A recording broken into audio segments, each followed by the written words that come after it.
fire. But I always hated standing in front of an audience, and the feeling was multiplied 100-fold knowing what they were about to witness. Nothing could be done about it, though. If I didn't play my part in this arrest, the magnate would torture me to death before killing Bolivar anyway. "I'm not trying to overthrow you," Bolivar said. "And I'm no reformer. I want my trial." "Pick, or I'll pick for you." "This is insane. You can't just accuse someone of a crime and decide they're guilty. It doesn't work that way anymore." The lines in the magnate's face deepened. "Ash it is, then." Bolivar yanked violently as the guard and I dragged him across the street toward the stairs leading from the first-level ridge to the chasm floor, and he nearly slipped out of my sweaty palms. "Help!" he screamed, feet skidding over colourful mosaics I'd watched him build for the city, but nobody intervened. We reached the uneven volcanic rock of the chasm floor, and I nearly lost my grip a second time. I repeated to myself that this was no different from the others I'd killed for Sorrelo. Just another notch on the belt.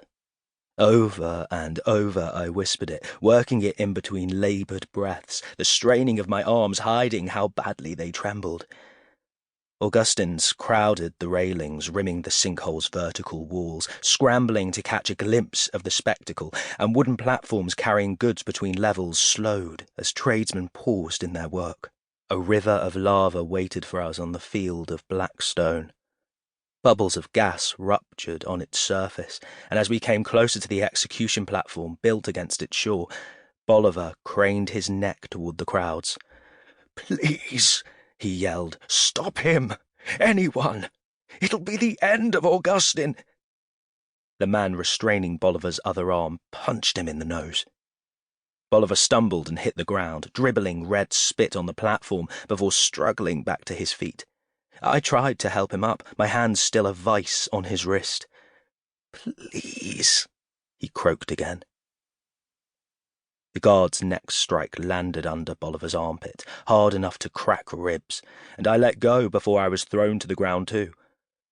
Bolivar whimpered, smearing blood onto the glassy obsidian, and the guard brought his steel-toed boot back. I grabbed the guard's arm while my foot pushed down on top of his boot, catching him off balance and rooting him in place. He twitched, like he wanted to hit me, but had the smarts to avoid interrupting the magnate's performance in front of half the city. All I could think about in that moment was how I would come for this man in some damp side alley or in the washroom of some backwater bar on the 5th level while he drank himself stupid, and the magnate would never find out. But killing this guard wouldn't help that awful feeling creeping into my body that worsened with each wheeze Bolivar squeezed out. "Ig," the magnate said. Sweat beaded on his brow, reflecting the lava's light as he watched the two of us. "Yes?" I asked, struggling to keep the resentment out of my voice.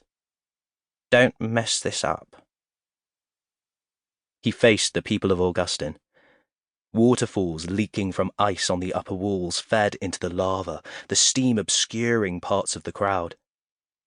Sorrelo would draw this out as long as possible, at least until someone from the Audiencia showed up to stop him, or at least try to.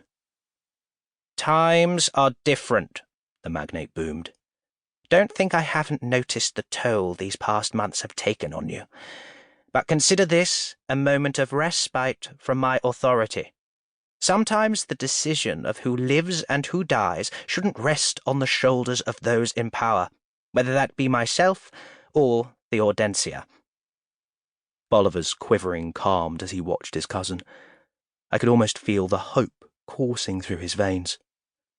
"My personal attendant has been called before the eyes of the city to make the final decision," Sorrelo said. "Should he decide that Bolivar deserves life, all he has to do is say the word, and my judgment will be annulled. Ig is a commoner living outside the politics of the court, a true voice of objectivity. If Bolivar's life should be spared, no harm shall befall him or my manservant. The Audiencia will make sure I will be judged accordingly, should anything happen to either party, accident or otherwise." Bolivar's eye